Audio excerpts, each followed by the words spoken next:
ये किसी अन्य भक्त की कथा है कि वो फिर मरघटा में गया, शमशान के घाट पर जाकर के जैसे ही डुबकी लगाई और डुबकी निकाल लगा के बाहर आया तो ब्राह्मण का वेश धारण करके ठाकुर जी आ गए। आइए आइए यजमान, जय हो, बड़े दिनान में देखो। बोले तुम यहां भी आ गए? बोले हम तो सब जगह रहते हैं। लाओ लाओ भैया, आज हमारी सुबह से किसी ने तिलक बिलक नहीं किया, लाओ चलो कुछ दक्षिणा दो। वो कथा बड़ी लंबी है, बड़ी प्रसिद्ध भी है। उसने कहा घर आ जाना, तो ठाकुर जी घर पहुंच गए। पत्नी ने कहा बाहर ब्राह्मण खड़ा है, उसको दक्षिणा देनी है। कंजूस व्यक्ति बोला, बोले उनसे कह दो आज बीमार हैं, कल आ जाएगा। पत्नी ने जाके कह दिया, बोले हमारे पतिदेव तो बीमार हैं। बोले यजमान बीमार हो गया, मैं तो यहीं बैठ करके उसका अनुष्ठान करूंगा, जब तक ठीक नहीं हो जाएगा अनुष्ठान करता रहूंगा मैं। ठाकुर जी भारी जपमाला लेकर के बैठ गए। पत्नी ने अंदर जाके बताया, बोले वो तो बाहर अनुष्ठान कर रहे हैं, तुम ठीक हो जाओ तब जाएंगे। मन में विचार करने लगा, बोले जाएगा नहीं, सुनो बाहर जाके उसको कह दो पतिदेव तो पधार गए, भगवत धाम चले गए। पत्नी बोली 1 रुपया ही तो देना है, दे दो जाके। बोले क्यों दे दो, तुमको क्या पता कितनी मेहनत से कमाया जाता है, मना कर दो, कह दो पधार गए वो तो। पत्नी बेचारी थोड़ी रोती रोती सी गई, बोले आप अब चले जाओ, पतिदेव तो पधार गए। ठाकुर जी बाहर ब्राह्मण बन के बैठे। ठाकुर जी बोले मेरे यजमान पधार गए, अंतिम संस्कार मैं करा के जाऊंगा, मेरे यजमान है, उनकी शव यात्रा में जाऊंगा, उनकी अर्थी मैं बनवाऊंगा, चिता में लकड़ियां मैं लगवाऊंगा, अपने हाथ से अपने हाथ से एक एक लकड़ी रखवाऊंगा, और मैं वेद मंत्र बोलूंगा, मेरे मंत्रों के उच्चारण से उनके अग्नि संस्कार होगा। मुझे नहीं चाहिए दक्षिणा, आप मत देना मुझको, अब मैं मुफ्त में उनका संस्कार करा के जाऊंगा। पत्नी दौड़ी दौड़ी गई, बोले 1 रुपया निकाल के दे दो, वो तो संस्कार कराने को तैयार है तुम्हारे।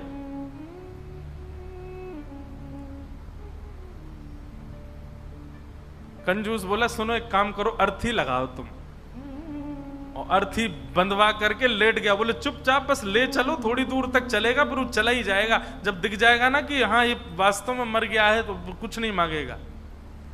महाराज अर्थी पर चढ़ गया, राम नाम सत्य बुलवाता हुआ जा रहा है शमशान, लेकिन 1 रुपया नहीं दे रहा है। ठाकुर जी भी चल रहे, बोले तू ढीठ है, मैं महाढीठ हूं, मैं भी लेके ही जाऊंगा। शमशान पहुंच गए, वहां पर चिता बन गई, चिता में शव को रख दिया। उसका छोटा बच्चा वो अपने पिता के पास जाके, पिताजी दे दीजिए ना, वो यहीं खड़ा है, वेद मंत्र बोल रहा है, आपके सारे तो पिंडदान करवा दिए उसने, अब दे दीजिए उसको। बोले तू कुछ मत कर, तू परिक्रमा लगा के चिता में अग्नि लगा, जैसे ही थोड़ी अग्नि प्रज्वलित होगी चला जाएगा, मैं उठ के बाहर आ जाऊंगा। बालक ने जैसी चिता में अग्नि लगाई, चिता जलने लगी। ठाकुर जी के मन में विचार आया, बोले भैया भगत मैं हारा, तू जीता, तू निकल के बाहर आ। तुरंत उसका हाथ पकड़ करके खींचा और ठाकुर जी अपने रूप में प्रकट हो गए। वाह भाई, तेरी कंजूसाई पर हम तेरे पर न्यौछावर हो गए, वाह ऐसी कंजूसाई, ऐसे अद्भुत अद्भुत भक्त हुए ठाकुर जी के। तो ऐसे ही थे ये श्रीनिवास। 6 महीना तक ब्राह्मण को लटकाए रखा, लेकिन उसको पैसा नहीं दिया। लेकिन रोज आकर के बैठ जाएं ठाकुर जी, तो बोले मेरे बेटे का यज्ञोपवीत होना है, कुछ दे दीजिए। श्रीनिवास ने कहा इससे बचने का कोई और उपाय ढूंढना पड़ेगा। और उसने क्या किया, खोटे सिक्के जो कहीं नहीं चलते, खोटे सिक्के, पुराने सिक्के जो जिनका कहीं अस्तित्व नहीं है, जिनको कोई लेता तक नहीं है, उनकी 2 थैलियां बना करके, 2 पोटलियां बना करके रखी। और आज जैसे ही भगवान आए तो दोनों पोटलियां उनके हाथ में थमा दी। बोले ये लो पैसा, तुमने मांगा मैंने दिया, अब कल से मत आना यहां पर। ठाकुर जी तो सब जानते हैं, अंतर्यामी। भगवान ने जैसे ही देखा, कहा बोले ये तो खोटे सिक्के हैं, ये तो कहीं चलेंगे ही नहीं, इनका तो कोई प्रयोग ही नहीं होगा। बोले देखो बात हुई थी धन देने की, धन मैंने दे दिया, अब खोटा दूं अच्छा दूं ये मेरे ऊपर है। तुम मंगता हो, मैं दानी हूं, मैं चाहे जो दूं, तुम मना नहीं कर सकते, लेके जाओ इनको। ठाकुर जी बोले कृपा तो इस पर मुझे करनी है, चाहे जो हो जाए। ठाकुर जी चुपचाप श्रीनिवास के घर पहुंच गए और घर जाकर के, उनको पता था कि पत्नी परम भक्ता है, उसके आगे जाकर के ठाकुर जी तो रोने लगे और रोते रोते बोले 6 महीना से श्रीनिवास जी मुझको रोज बोल देते हैं कल आओ कल आओ कल आओ, और 6 महीना बाद आज मुझको ये फूटी हुई कौड़ियां दे दी हैं, खोटे सिक्के दे दिए, कहीं नहीं चलेंगे, मैं अपने पुत्र का कैसे करूं यज्ञोपवीत संस्कार। वो तो परम भक्ता थी, उसका हृदय तो इतना द्रवित हो गया, इतनी व्याकुल हो गई, क्या करूं, मेरे द्वार पर ब्राह्मण देवता मांगने के लिए आए हैं और 6 महीना से परेशान ब्राह्मण देवता हैं। तुरंत दौड़ करके भीतर गई और अपनी अलमारी के अंदर से उनके पिता ने एक सुंदर नासिका में पहनने वाला एक क्या बोलते हैं उसको, नथनी, वो नथनी उनको दी थी, जिसकी कीमत हजारों लाखों में थी उस समय पर। मतलब कि अगर उसको बेच दिया जाए तो खूब सारा धन लिया जा सकता था, इतनी महंगी। अंदर तिजोरी के अंदर वो छुपा करके रखी थी श्रीनिवास ने ही। तुरंत वो तिजोरी से निकाल करके और अपनी जो नथनी थी ब्राह्मण देवता को प्रदान कर दी। बोले आप इसको ले जाइए और आप अपने पुत्र का बड़े प्रेम से आनंद से यज्ञोपवीत संस्कार करो। ठाकुर जी तो बड़े प्रसन्न हो गए। ठाकुर जी उस नथनी को लेकर के सीधे श्रीनिवास की दुकान पे ही गए और दुकान पे जाके बोले देखो आपने तो खोटे सिक्के दिए, उनसे तो कोई काम बन नहीं रहा, अब मुझे एक दानी ने एक स्वर्ण की सामग्री दी है, आप उसको गिरवी रख करके मुझे 100 सोने की मोहर दे दो। श्रीनिवास बोला दिखाओ क्या दिया है। तो जैसे ही वो नथनी दी, वो नथनी तो देखते ही वो समझ गया ये तो मेरी पत्नी की है। उसने घुमा घुमा करके देखा और उसने मन में आया, बोले पत्नी है भी ऐसी, बड़ी सीधी है, भोली है, भक्त है, ये जरूर घर जा करके रोया होगा और उसने इसको निकाल, लेकिन उसने मुझसे पूछे बिना दे दी। श्रीनिवास ने कहा ठीक है मैं देता हूं, रुको। भीतर गए और अपनी दुकान की तिजोरी में ले जा करके वो नथनी श्रीनिवास ने रख दी और बाहर आकर के कहा अभी मुझ पर मोहर नहीं है, आप कल आइए, कल 100 सोने की मोहर लेकर के जाइएगा मुझसे। भगवान बोले कल दे देंगे ना आप? बोले पक्का दूंगा, मैंने आपकी रख ली ना, नथनी अपने पास रख ली, सोने की मोहर कल दूंगा, अभी जाओ। ठाकुर जी तो वहां से चले गए। श्रीनिवास क्रोध में तिलमिलाता हुआ, आंखें लाल पड़ी, चेहरे का ताम्रवर्ण हो गया, घर पहुंचा अपने। घर में जाते ही चिल्लाने लगा कहां हो, बाहर आओ निकल करके। पत्नी दौड़ी दौड़ी आई, क्या हुआ क्या हुआ? बोले सुनो, तुम्हारे पिता ने जो तुमको नथनी प्रदान की थी बड़ी बहुमूल्य, उसमें बहुत सारे रत्न लगे हैं, बहुत सुंदर एक हीरा लगा, जरा लेके तो आना, मुझे देखनी है वो। अब पत्नी घबराने लगी, बोली वो तो मैंने ब्राह्मण को दे दी और श्रीनिवास अपनी तिजोरी में रख करके आए थे। इधर उधर घूमने लगा और बार बार पूछे कहां है नथनी, जल्दी लेकर के आओ। पत्नी घबरावे, थोड़ी देर में बोला यदि तुम लेकर के नहीं आई तो तुमको जीवित गाड़ दूंगा मैं, तुम्हारी मृत्यु कर दूंगा मैं, जल्दी लेकर के आओ, भीतर जाओ। श्रीनिवास का क्रोध देख करके जो लक्ष्मीबाई उनकी पत्नी थी वो कक्ष के भीतर गई, अंदर से किवाड़ लगा करके खूब रुदन करने लगी, स्मरण करने लगी, हे जगतनाथ, हे प्राणनाथ, मैंने अपराध किया है कि मैंने अपने पति से बिना पूछे घर की सामग्री किसी को दे दी, पर वो किसी दरिद्र व्यक्ति को तो नहीं दी, किसी गलत स्थान पर तो नहीं दी। एक ब्राह्मण बेचारा केवल अपने परिवार का पालन करने के लिए कुछ मांग रहा है, 6 महीने से परेशान था, उसको यदि मैंने दी, इसमें भी आपकी सेवा का भाव रखा मैंने, क्योंकि मैंने सुना है कि ब्राह्मण आपके मुख हैं, कोई ब्राह्मणों की सेवा करता है तो वो आपके मुख की सेवा के समान होता है। मुझसे अपराध तो हो गया है नाथ, लेकिन मैंने तो आपकी सेवा के लिए किया है। मेरे प्राण तो आज निकल जाएंगे, पति मुझे मेरे जीवित छोड़ेंगे नहीं, लेकिन मैं उनके हाथों मर कर के उन पर दोष लगे ऐसा नहीं करूंगी। मैं स्वयं अपने प्राण त्याग दूंगी। और उन्होंने तभी वहां कक्ष में कुछ ऐसी सामग्री थी, उससे विष लेकर के एक कटोरी में और पीना चाहा, और अंत समय में बस एक भावना रखी, हे मेरे ठाकुर जी, केवल आप उस ब्राह्मण को सुरक्षित रखिएगा, उसके परिवार को सुरक्षित रखिएगा, कहीं ये लड़ते झगड़ते उसके ऊपर आक्षेप ना डाल दें, उसके ऊपर कोई कष्ट ना दे दें, उसके बालक का अच्छे से यज्ञोपवीत संस्कार हो जाए। मेरी बस यही प्रार्थना है। मैं प्राण इसलिए नहीं त्याग रही हूं कि मेरे साथ कुछ गलत हुआ, कुछ अन्याय हुआ। मैं प्राण इसलिए त्याग रही हूं नाथ कि कहीं मेरे पति के ऊपर कोई आक्षेप ना लगा दे। और आप नाथ कृपा करना, मेरे तो प्राण निकल जाएंगे पर मेरे जीवन की शेष भक्ति जो है वो मेरे पति के जीवन में आ जाए। ऐसा कहते ही जैसे ही विष मुख के पास लेकर के पान करने लगी लक्ष्मीबाई, तभी एक खनक जैसी हुई, एक आवाज जैसी आई। नेत्र खोल करके देखा तो जो नथनी थी उनकी वही ऊपर से गिरी है उस विष की भरी हुई कटोरी में। नेत्र खोल करके देखा तो ये तो वही नथनी है, ये तो मेरी नथनी है, ये यहां कैसे आ गई? ठाकुर जी को बार बार धन्यवाद कहने लगी। निश्चित ही श्री ठाकुर जी ने कृपा करके ये मुझे प्रदान कर दी। तुरंत उस पात्र को दूर रख करके नथनी हाथ में लेकर के, भगवान पर विश्वास तो उनका था ही, प्रसन्न मुद्रा में द्वार खोल करके बाहर आई और बाहर आकर के श्रीनिवास जी को दिखा दी, लीजिए ये लो नथनी। अब यहां श्रीनिवास का दिमाग घूम गया।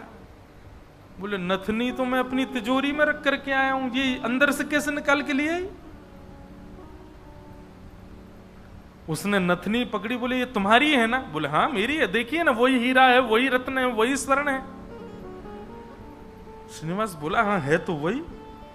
वो कुछ नहीं, बात ही नहीं करी, नथनी लेकर के सीधा अपनी दुकान पर गया और दुकान पर जाकर के तिजोरी जो कि यथावत जैसी ताला आदि लगा के गया, जनेऊ में चाबी फंसा रखी थी, चाबी निकाल करके जैसे ही तिजोरी खोली और तिजोरी खोल करके भीतर देखा तो जिस तिजोरी में नथनी रखी थी वो वहां थी ही नहीं। श्रीनिवास तो व्याकुल हो गया, बोले ये कैसे संभव हो सकता है?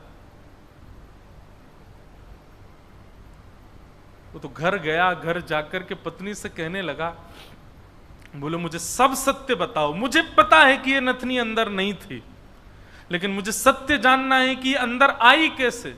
मैं तुम्हारे हाथ जोड़ता हूं, मुझे सत्य बताना। तब पत्नी ने सारा वृत्तांत बताया। बोले एक ब्राह्मण 6 महीने से आपकी दुकान के चक्कर लगा रहे थे, आपने उनको कुछ नहीं दिया, वही मेरे पास आए तो मुझे कुछ नहीं मिला तो मैंने वो नथ उनको प्रदान कर दी। बस मैंने उनको प्रदान की थी, अब आपको कैसे इसका पता चला ये नहीं। तो फिर आगे श्रीनिवास ने बताया, बोलो ब्राह्मण मेरे पास आए और मेरे पास आके नथनी को उन्होंने गिरवी रखा, 100 सोने की मोहर मांगी थी, मैंने कल आने के लिए उनको कहा, मैंने तिजोरी में रखी, लेकिन तुम्हारे पास कैसे आई अंदर? पत्नी ने बताया, बोले जब आप बहुत क्रोध करने लगे तो भीतर जाकर के मैं विष पान करने की योजना बना रही थी, और जैसे ही मैंने विष अपने मुख से लगाया तभी खनक करके आवाज आई और जिस पात्र में विष था उसमें नथनी अपने आप आकर के गिर पड़ी। ये बात सुनते ही श्रीनिवास रुदन करने लगे, रोने लगे, और रुदन करते करते उनको वो बार बार ब्राह्मण की छवि दिखाई देने लगी और बार बार उसकी छवि में ठाकुर जी का रूप दिखने लगा।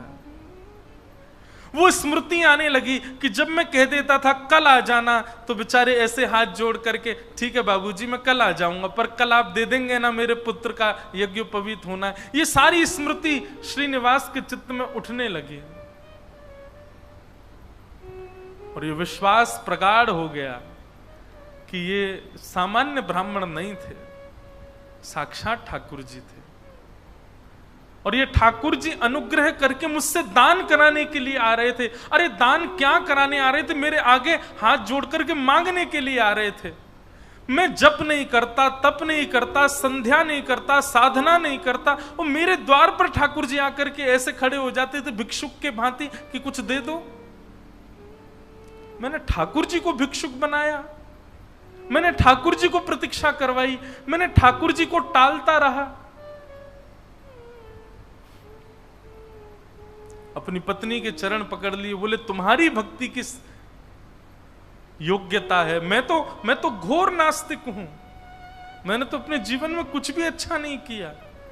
ये तुम्हारी भक्ति का प्रभाव कि ठाकुर जी मुझ पर अनुग्रह करने के लिए आ रहे हैं। मैंने ठाकुर जी को टहलाया, मैंने ठाकुर जी से प्रतीक्षा करवाई, मैंने ठाकुर जी को इतना कष्ट दिया इस संपत्ति के लिए, इस धन के लिए। तुरंत हाथ में जल लेकर के, अक्षत लेकर के, दक्षिणा रख करके अपनी पत्नी से कहा तुम भी हाथ रखो।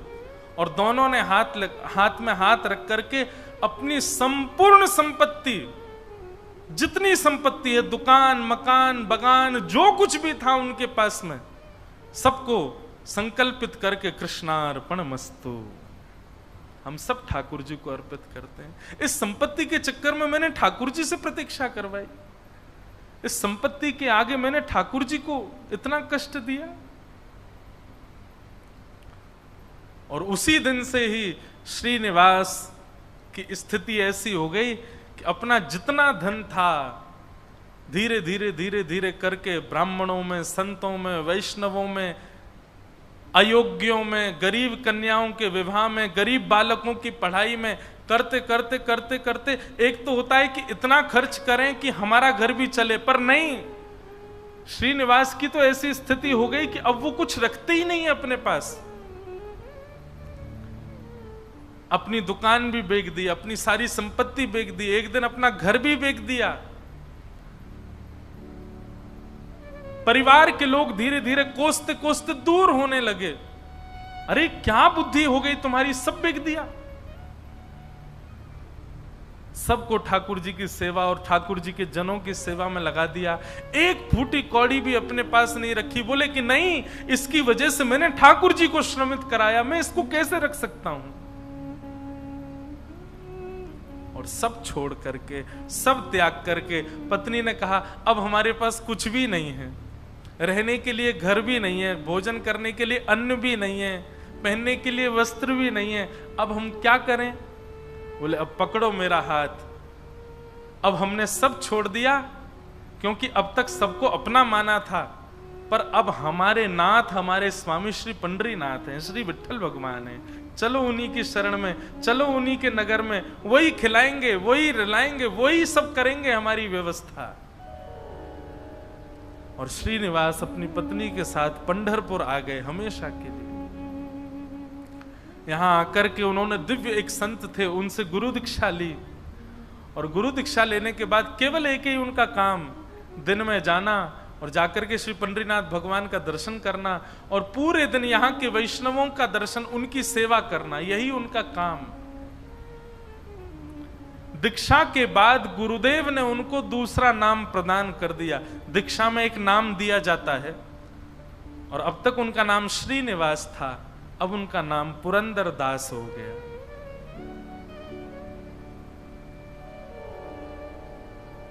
श्री पुरंदर दास चंद्रभागा नदी के तट पर बैठे रहते, दिन भर विठ्ठल विठ्ठल विठ्ठल विठ्ठल विठ्ठल बस चिंतन करते और उस स्वरूप का ध्यान करते जो ब्राह्मण रोज अपने हाथ फैला करके दुकान पर आता था।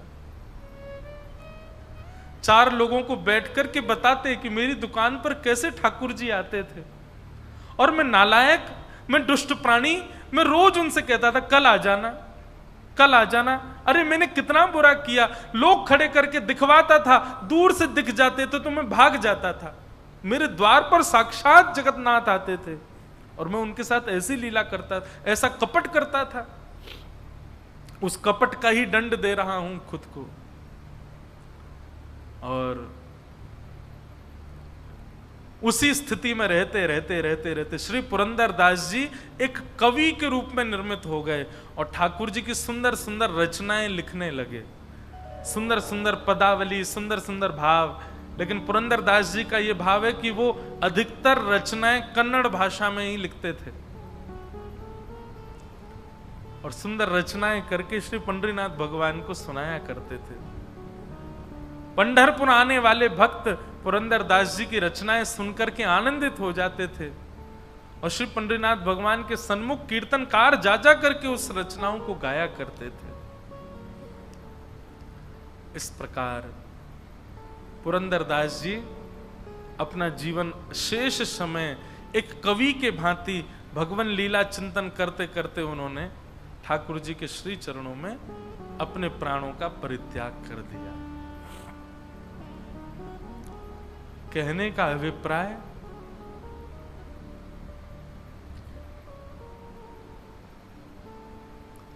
ये देखा जाता है अधिकतर कि घर में यदि माताएं बहनें भक्त स्वरूपा हैं, उनके चित्त में यदि भक्ति है तो उनकी भक्ति का प्रभाव पति पर, पुत्र पर, पिता पर और घर के जो सदस्य हैं उन पर पड़ता है और उन्हीं के भक्ति के प्रभाव से सब सुखी होते हैं।